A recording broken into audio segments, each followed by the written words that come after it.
Ladies and gentlemen, it's match day.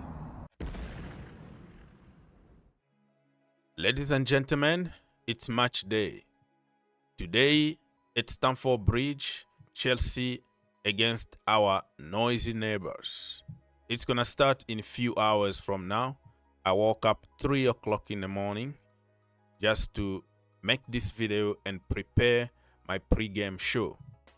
It is what it is. That's what you have to do to watch Chelsea Football Club every weekend. Today is the last game before the international break, so we have to win and then go on international break with some momentum. So we have some headlines on match day, so stay tuned until the end. And if you want to help the channel, my friends, very simple. Subscribe, share, comment down below. Takes you only 1 second to do it, my friend. Nicolas Jackson is going to Germany to play for Bayern Munich. Good luck, my friend. This is him on his way to the airport here. Yeah, that was just funny from Simon Johnson. But this clip is coming from Europa Conference League final, but has nothing to do with him going to the airport. I am suspecting that he's already in Germany, by the way. Exclusive from Fabrizio Romano this morning. Nicolas Jackson to Bayern Munich. Here we go. Deal agreed with Chelsea on initial loan move. 15 million loan fee, of course, for 1 season plus buy option. Clause not mandatory. Chelsea wanted to put obligation to buy, but it's not possible. It's going to be an option for 80 million package and sell on clause. Jackson set to fly to Bavaria with his agent Ali Barat for from Epic Sport. Okay, well, it is what it is, my friend. Nicolas Jackson should be respected. I will respect him. I already said so many times that he didn't take any penalty or free kick, and he scored a lot of goals at Chelsea, regardless of the narrative and hate that he's getting. Haaland is missing more chances than him. Mbappe, Isak, Salah, all of them misses more chances than him. But Chelsea, we have a culture of hate that don't exist in other community. And remember, Delap is not going to be perfect. Joao Pedro is not going to be perfect. We're going to have to support them during hard time. I really wanted to keep him for another role at Chelsea Football Club, like attacking midfielder, second striker, or try him a little bit from the side. But Maresca came out to say, oh, I see him as a number 9 and number 9 only. Well, my brother, I don't even remember you using him as a number 9 only, right? I know that you were using him as a number 6, as a number 8, as a number whatever it is, because he couldn't even focus to be in the box. He was always participating defensively in the midfield, everywhere. So if you're going to tell me that you can't see Nicolas Jackson from another position, there are question marks here. And remember, Maresca said his perfect number 9 is Nicolas Jackson. But all of a sudden now he's talking about, oh, we have many of them, so probably he need to go. But you said it a few months ago before we bought Delap and GP that he was your perfect number 9. That tells you that don't follow the PR from managers, and everything that people say in public doesn't reflect normally what they think behind closed doors. Good luck to my brother Nicolas Jackson. I think he's gonna cook in Germany. And yes, he's gonna play against Chelsea Football Club in the Champions League.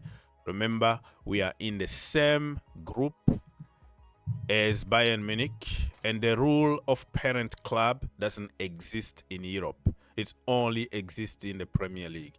It doesn't even exist in other leagues like the French League, La Liga, Bundesliga.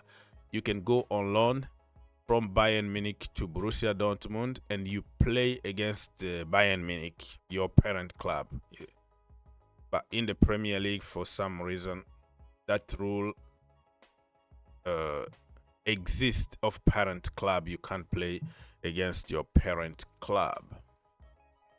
So it is what it is. Let's now move on. And I didn't really talk about Facundo Buonanotte yesterday on this channel because I had to work. I had so many things to do.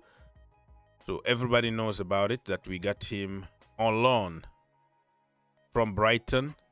No option to buy. But according to some other sources, Chelsea got the matching option, which means if somebody comes with 100 million to buy him, Chelsea matches that money, they can get him. So we don't know if there are some clauses that we don't know yet. But I find it a little bit difficult to accept that we take somebody on loan, we develop him, we put him on the map. Because when you play for Chelsea, your price goes up because of who we are, because of Chelsea Football Club. We're going to increase his value so that we can be charged 100 million. You know what I mean? It makes no sense. Or we send him back with a high selling value so Brighton can benefit from him. It makes no sense to me right now. But if he comes to Chelsea and he helps us, he plays a lot of games. I've watched a little bit of highlight here and there. He looks like a very good player. Left-footed, 20 years old. He plays for Argentina national team with Enzo Fernandez. So that is a plus right there. In terms of quality, he's a very good player. A prospect that need to be developed. My only issue here is, why are we developing somebody from Brighton just to increase his value so they can charge us? Like, they're gonna double charge us.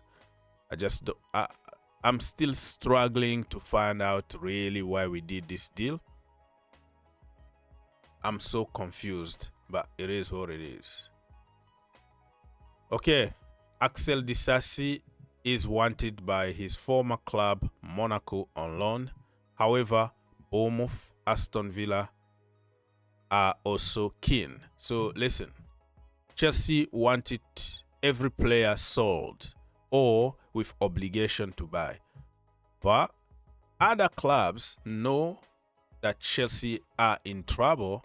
They have no choice the last minute but to let certain players go on loan or very cheap. So they are waiting for the last minute. We have like 2 days to go until the transfer window is closed. So they know they're gonna lowball Chelsea. They have to wait to the last minute because Chelsea can't keep 40 players.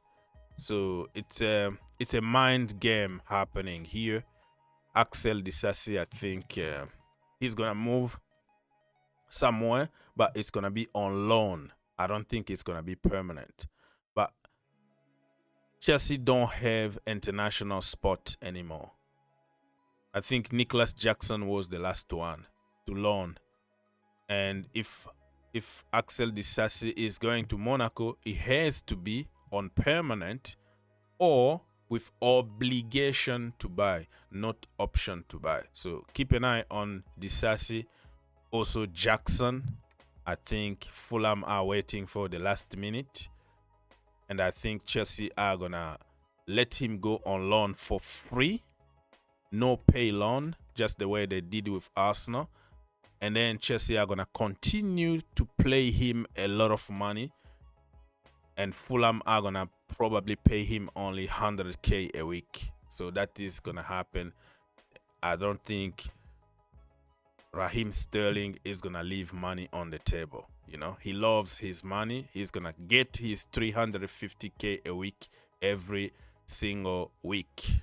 Well, life is good for somebody who literally offered nothing to Chelsea Football Club, getting paid for more than 5 years. This is the problem with this 7 years contract, because if a player flop and he doesn't want to go, there is nothing you can do about it. You're going to pay him his money until the contract ends.